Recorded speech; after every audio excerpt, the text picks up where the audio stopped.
நமஸ்காரம். இன்னைக்கு ஒரு அருமையான ஞாயிற்றுக்கிழமை. காலையில் ரிலாக்ஸாக எந்திக்கிறதே ஒரு பெரிய சுகங்க. காலையில் எந்த டென்ஷனும் இல்லாமல் இன்னைக்கு ஒரு 6:30 எந்திரிச்சேன். எந்திரிச்சிட்டு எனக்கு எப்போவுமே இந்த சண்டே மார்னிங் ஜிம்முக்கு போகிற பழக்கம் ஒன்று உண்டு. இன்றைக்கி ஜஸ்ட் டேங்கிறது எனக்கு ரொம்ப பிடிச்ச ஒரு எக்ஸசைஸ்னு வச்சுக்கோங்களேன். ஒரு 7 மணிக்கு நான் எல்லாம் முடிச்சுட்டு நேராக ஜிம்முக்கு போயாச்சு. ஜிம்மில் போய் ஒரு அருமையான ஒரு 1 hour சரியான விளையாட்டு. நம்ம அந்த டிஷ்யூஸு, அந்த உள்ள அந்த சின்ன சின்ன மசில்ஸ்லாம் கிழிச்சு எடுத்தாச்சு. விளையாண்டுக்கிட்டு இருக்கும்போதே எனக்கு ஒரு உற்சாகமான எண்ணம். ஏன்னா என் ஒய்ஃபு ஸ்டேட் பேங்கில் வேலை பார்க்காப்புல. திங்கள்ல இருந்து சனிக்கிழமை வரை அவளுக்கு மோஸ்ட்லி ஒர்க் இருக்கும். காலையில் 8:30 போயிட்டேன்னா சாயங்காலம் 6 மணிக்கு தான் வருவாப்புல. அதுக்கப்புறம் காய் வாங்குறது, அது வாங்குறது, இது வாங்குறதுன்னு ஏகப்பட்ட வேலை இருக்கும். அதனால் சண்டே அன்னைக்கு அவன் உற்சாகமாக சமைப்பாப்புல. அதாவது எப்படியாச்சும் என் புருஷனை இன்னைக்கு அவன் வாய்க்கு ருசியாக இன்னைக்கு சமைச்சு போட்டுறணும் அப்படிங்கிற ஒரு பிளான் அவளுக்கு இருக்கும்னு நான் நினைக்கேன். என்கிட்ட எதுவும் சொன்னது கிடையாது. ஆனால் சண்டே மார்னிங்கும் சூப்பராக இருக்கும், அடுத்தது லஞ்சும் சூப்பராக இருக்கும், ஈவினிங் பொதுவாக வெளியில் போய் சாப்பிட்ற மாதிரி ஒரு பழக்கம் உண்டு. அதனால் இன்றைக்கி எனக்கு ஒரு உற்சாகம். என்ன இன்றைக்கி நான் செய்ய போகிறேன் அப்படின்னு சொல்லிட்டு வாரேன். வந்தாச்சு, டைனிங் டேபிளில் உட்காந்தாச்சு. நமக்கு அது எப்போயுமே ஒரு சஸ்பென்ஸாக இருந்தால் நல்லா இருக்குமே அப்படிங்கும்போது இன்றைக்கி என்ன இருக்குன்னா, இன்றைக்கி அடை. எனக்கு பிடிச்ச ஃபுட்டு அடை. இந்த அடையில் நிறைய விஷயங்கள் இருக்குங்க. இந்த அடை எப்படி ப்ரிப்பேர் பண்ணுறாங்கன்னா, 1 கப் அரிசின்னு வச்சுக்கோங்களேன். அதாவது 1 கப் பச்சரிசினா 1 கப்பு புழுங்கல் அரிசி. அதுக்கப்புறம் என்ன செஞ்சிடலாம், கடலைப்பருப்பு 1 கப்பு, துவரம்பருப்பு 1 கப்பு, அடுத்தது பாசிப்பயிறு அது ஒரு 2 ஸ்பூன். உங்கள் இஷ்டப்படி நீங்கள் போட்டுக்கலாம். பாசிப்பயிறு போட்டுக்கலாம். அடுத்து துவரம்பருப்பு ஒரு 2 ஸ்பூன் 3 ஸ்பூன் நீங்கள் போட்டுக்கலாம். உங்களுக்கு குழந்தை ஒவ்வொருத்தரும் ஒவ்வொரு மாதிரி செய்வாங்க, அடைய செய்வாங்க. எங்கள் வீட்டில் இப்படி தான் நாங்கள் செய்வோம். அதுக்கப்புறம் இந்த குழந்தைகள் இந்த பாதாம் பருப்பு அதெல்லாம் சாப்பிடாது. கொஞ்சம் 2-3 பாதாம் பருப்பு, நிலக்கடலை அதையும் கூட நீங்கள் போட்டுக்கலாம். நல்லா எல்லாத்தையும் போட்டு ஒரு காஞ்ச மிளகாய் அதையும் போட்டு முதல்ல இந்த பயிறு எல்லாத்தையும் போட்டு 2-3 மூட்டை தண்ணியை விட்டு நல்லா களையணும். அதாவது சுத்தப்படுத்தணும். சுத்தப்படுத்திட்டு அதை எல்லாத்தையும் தண்ணியை பூரா க்ளீன் பண்ணிவிட்டு ஒரு ஃப்ரெஷ் வாட்டரில் வச்சு ஒரு காஞ்ச மிளகா ஒரு 6-7, எனக்கு கொஞ்சம் உரப்பு ஜாஸ்தியாக இருக்கும், தேவைப்படும். அது நான் சொல்லுவேன். அதனால் ஒரு 6-7 உங்கள் வீட்டுக்கு எப்படி நீங்கள் செய்கிறீங்களோ அதுக்கு ஏற்றாப்புல நீங்கள் மிளகா வத்தல் போட்டுக்கலாம். போட்டு ஒரு 2 மணி நேரம் 3 மணி நேரம் என்ன செய்ய போகிறோம், நல்லா ஊற வைக்க போகிறோம்.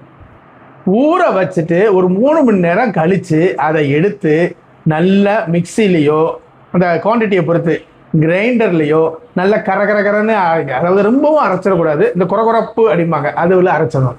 அதில் கொஞ்சம் போல் உப்பு, காயப்பொடி அதை போட்டு ஒரு 2 மணி நேரம் அதை காய போட்டுட்டு கொஞ்சம் நேரம் அதை அப்படியே வச்சுருங்க. வச்சுட்டு நம்ம என்ன செஞ்சிடணும், 1 கப்பு நிறைய சின்ன வெங்காயம், கருவேப்பிலை கழுவி வச்சுக்கணும். அடுத்தது கொத்தமல்லி கழுவி வச்சுக்கணும். தேங்காய் இருக்குல்ல, தேங்காவை பல்லாக கீறி அதை லேசாக ஒரு நெய்யில் வறுத்து கொஞ்சம் நிறைய வச்சுக்கணும்.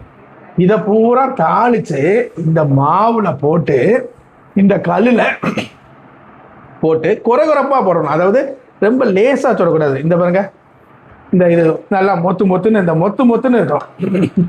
சாப்பிட்டு பார்ப்போம், டேஸ்ட் எப்படி இருக்குன்னு பார்ப்போம். Wow, super. அதாவது வாழ்க்கைன்னே எதுங்க, சாப்பிட்றதுக்கு தானே, அட்டகாசமாக இருக்கு. ஆனால் இதில் ஒரு சின்ன மைனஸ் இருக்கு. இல்லை என்னன்னா, இது எனக்கு தேங்காய் துவையல் வச்சா தான் எனக்கு பிடிக்கும். ஆனால் என் பையனுக்கு இந்த கார சட்னி வச்சா தான் பிடிக்கும். மக்களே ஒன்று புரிஞ்சுக்குங்க. குழந்தை பிறக்கிறதுக்கு முன்னால் நம்ம சொல்கிறது நம்ம டேஸ்ட்டுக்காக மனைவிமார்கள் என்ன செய்வாங்க. குழந்தை பிறந்துட்டுனா குழந்தையோட ஆசை தான் அவங்களுக்கு ஃபஸ்ட்டு. அதுக்கப்புறம் தான் நம்ம ஆசை. அதனால எனக்கு தேங்காய் சட்னி இல்லை பாருங்க, வெறும் கார சட்னி. அருமையான அடங்க, நல்ல கிறிஸ்பியா இருக்கு, தேங்காய் இருக்கு. இந்த பாருங்க 4 குழி. இது என்ன குழி? இது எங்க வீட்டில் உள்ள ஒரு பழக்கம். இந்த குழியை பறித்து அதில் கொஞ்சம் தேங்காய் எண்ணெய் ஊற்றுவோம். அந்த தேங்காய் எண்ணெய் இதில் போனோடனே முறுமுறுன்னு இருக்கும். சில சமயம் வீட்டில் எங்கள் அம்மா பாலை தயிரை கரைஞ்சி பாலை ஏதோ செஞ்சு ஒரு வெண்ணெய் ரெடி பண்ணி வச்சுருப்பா. எங்கள் அம்மாவுக்கு தெரியாமல் வெண்ணெய் எடுத்துகிட்டு வந்து இந்த குழியில் போட்டு சாப்பிடுவோம். செம்மையாக இருக்கும், நல்ல முறுன்னு ஆசமாக இருக்கும். உண்மையில் அடை சூப்பரான ஃபுட்டுங்க. அதாவது இந்த அடைனால என்ன யூஸு? முதல்ல இன்னைக்கு நான் ஜிம்மில் போய் விளையாண்டுருக்கேன். டிஷ்யூ இது பிச்சு வச்சுருக்கேன். இந்த ரெக்கவரிக்கு இதில் உள்ள புரோட்டீன்ஸ் தேவை. இது புரோட்டீன் தோசைன்னு கூட சொல்லலாம். அடுத்தது வயசாக ஆக சால்கோபீனியா அப்படின்னு தசை குறைஞ்சிக்கிட்டே இருக்கும், அதுக்கும் இது ரொம்ப தேவைப்படும். இந்த இந்த புரோட்டீன் தோசை வந்து ரொம்ப நமக்கு யூஸ்ஃபுல்லாக இருக்கும். அதுக்கப்புறம் பசி அடங்குங்க. ஒரு நீங்கள் 10 இட்லி சாப்பிடக்கூடிய இடத்துல நீங்கள் ஒரு 3, 4 இடம் 5 இடம் சாப்பிட்டாலே போதும். அதுவும் சூப்பரான விஷயம். அடுத்தது இந்த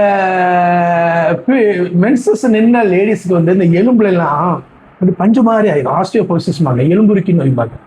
அதுக்கெல்லாம் இந்த உளுந்து துவரம்பருப்பு அது வந்து ரொம்ப யூஸாக இருக்கும்.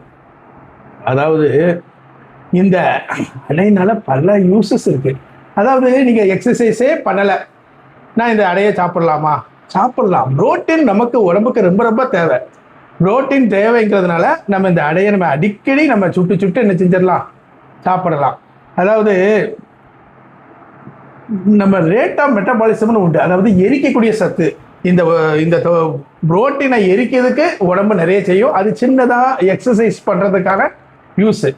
சரியா? நீங்கள் எத்தனை அடையா சாப்பிடுவீங்கன்னு உங்கள் மைண்ட் வாய்ஸ் கேட்கு. நான் எப்படியும் முதல்ல இந்த குழியில் தேங்காய் எண்ணெய் ஊற்றி ஒரு 2 அடை சாப்பிடுவேன்.